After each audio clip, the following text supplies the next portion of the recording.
అందరికీ నమస్కారం. నేను మీ ఆయుర్వేద డాక్టర్ చిట్టిపొట్ల మధుసూదన శర్మని. మనం ఈ వీడియోలో తల తిరుగుడు సమస్యకి చక్కటి వైద్యం అనేటువంటి అంశాన్ని గురించి తెలుసుకోబోతూ ఉన్నాం. తల తిరుగుడు, దీన్నే వర్టిగో అనేటువంటి పేరుతోను, గిడ్డినెస్ అనేటువంటి పేరుతోను సర్వసాధారణంగా పిలుస్తూ ఉంటారు. ఈ తల తిరుగుడు అనేటువంటి సమస్య కారణాల గురించి మనం ఆలోచించినట్లయితే కొన్నిటిలో స్పష్టమైనటువంటి కారణం తెలుస్తుంది, మరికొన్నిటిలో ఎలాంటి స్పష్టమైనటువంటి కారణం కూడా తెలియదు. కానీ తల తిరగడ సమస్య మాత్రం ఉంటూ ఉంటుంది. ఈ కారణాల గురించి మనం ఆలోచించినట్లయితే మెదడుకు సంబంధించి రక్త సరఫరాలో ఎలాంటి ఇబ్బందులు ఉన్నప్పటికీ కొంతమందిలో ఈ యొక్క సమస్య కలగవచ్చు.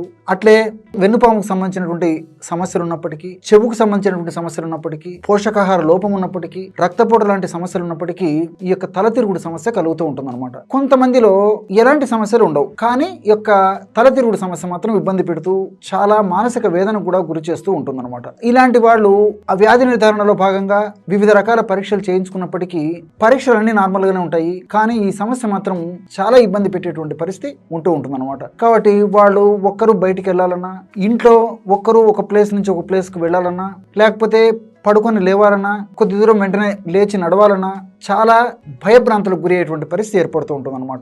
ఈ తల తిరుగుడు అనేటువంటి సమస్య కలిగినప్పుడు వైద్యులు సూచించిన మేరకు ఆయా సమస్యకు సంబంధించినటువంటి ఔషధాలు వాడుతూ కూడా ఇప్పుడు నేను చెప్పినటువంటి ఈ యొక్క పైపూత మందుగా వాడుకోవడం వల్ల ఏ కారణం వల్ల ఆ తల తిరుగుడు సమస్య ఉన్నప్పటికీ ఆ సమస్యని తగ్గించేందుకు ఇప్పుడు మనం చెప్పుకోబోయేటువంటి ఈ యొక్క పైపూత మందు చాలా పరోక్షంగా ఆ సమస్య తగ్గించేందుకు సహాయపడుతుంది అనమాట. ఆ యొక్క ఔషధం ఎలా తయారు చేసుకోవాలంటే కేవలము దాల్చిన చెక్క పొడి, లవంగాల పొడి, ఆముదం కలిపి తయారు చేసుకోవాలి. దాల్చిన చెక్క పొడి ఒక 5 గ్రాములు తీసుకోండి, లవంగాల పొడి ఒక 5 గ్రాములు తీసుకోండి. ఈ రెండు పదార్థాలను పొళ్లను బాగా కలిపేసి తగినంత ఆముదం చేర్చేసి ఒక మలాం లాగా లేదా క్రీమ్ లాగా తయారు చేసుకొని ఆ యొక్క క్రీమ్ని ఈ కణతలకి నుదుటికి అప్లై చేసేయండి. అంటే ఈ కణతల భాగం నుంచి నుదుటి భాగం వరకు అప్లై చేసి ఒక అరగంట లేదా ఒక గంట ఆగిన తర్వాత తుడిచేస్తుండారు అనమాట. ఈ విధంగా వారంలో ఒక్కసారి లేకపోతే వారంలో 2 సార్లు చేస్తే సరిపోతుంది. అంటే 4 రోజులకు ఒకసారి కానీ వారానికి ఒకసారి కానీ ఈ యొక్క ఔషధాన్ని ఈ పద్ధతిలో వాడుకోవడం వల్ల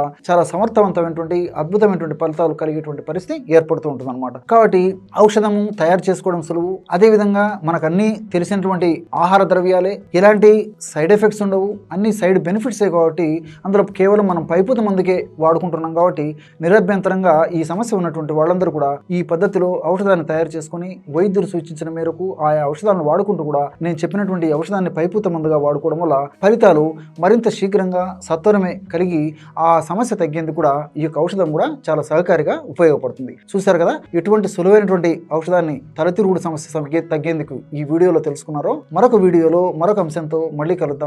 అంతవరకు నమస్కారం. మీ చిట్టిపొట్ల.